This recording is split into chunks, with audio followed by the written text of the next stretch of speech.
Hey guys, we're in my kitchen. We're always doing something in here. Today we're filming some really fun stuff about all the different programs. Food RX, Metabolism Revolution, The Burn, the FMD, and my team's here when we film, and they start asking a lot of questions, and so I said, ask that on camera.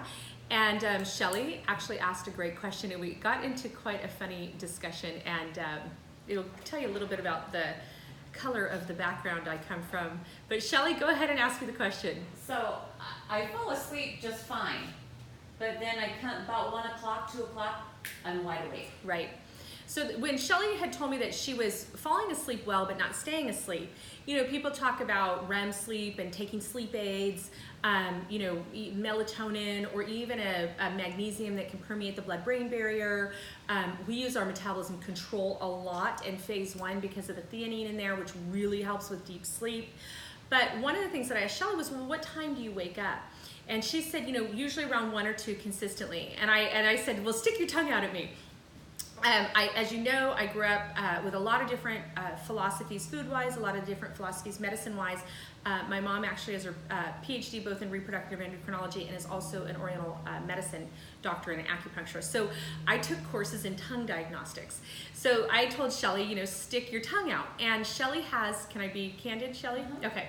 Sure enough, Shelly has what we call scallops on the tongue. When you relax the tongue and stick it out, the teeth marks are evident, or the scalloping on the side of the tongue, which can really give a lot of indication about small intestine dysbiosis, or normal flora not being well balanced in the small intestine as opposed to the large intestine.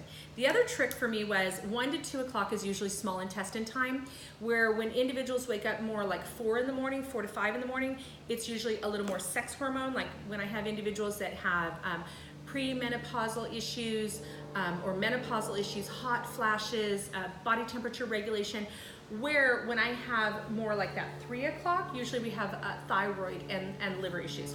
So there are times of the body's natural cycle where it works more specifically in the autonomic nervous system between parasympathetic sympathetic nervous system. And if we don't have enough nutrients or enough micronutrients or a homeostasis during that time, the body actually pulls itself out of sleep so that it can efficiently perform those functions. So we pull ourselves out of sleep so that we can have more sympathetic overdrive. So think about it. At night when we go to sleep, many of us don't have bowel movements while we sleep. And that's because the sympathetic tones, which regulate the bowel movements, actually go less, and the parasympathetic tones elevate. But with peristalsis or bowel movement, if we aren't if we are awake, or we're active, or we chew our food or masticate, that's what stimulates that part of the nervous system. So the same thing's true with hormone regulation, or in your case, small intestine regulation. So a couple things I would be very aware of is I would definitely do your digestive reserve testing. I would imagine you would do really, really well with a lot of prebiotic foods. So our phase 1 powder has a really unique plant enzyme in there that helps with prebiotic formation. So a lot of people take a lot of probiotics, but if we don't, it's actually from a larch tree. If we don't use a fiber that helps create homeostasis and the soil for which it to reinoculate, the small intestine never comes back into homeostasis.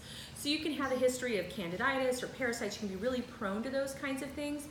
But most importantly, I know we talk about sleep and people talk about knocking yourselves out. I actually would like to know why you're waking yourself up. What a smart body, so that it can actually perform the functions that it needs to. So again, 1 to 2, I would look at small intestine. We call it heart and small intestine during that time. Around more, 2 to 3, maybe into 4, we look more liver, gallbladder, and thyroid. And when we get into more like 4 or 5 a.m., late 3s, late to late 4s, we're looking more at the sex hormones. So I hope that helps.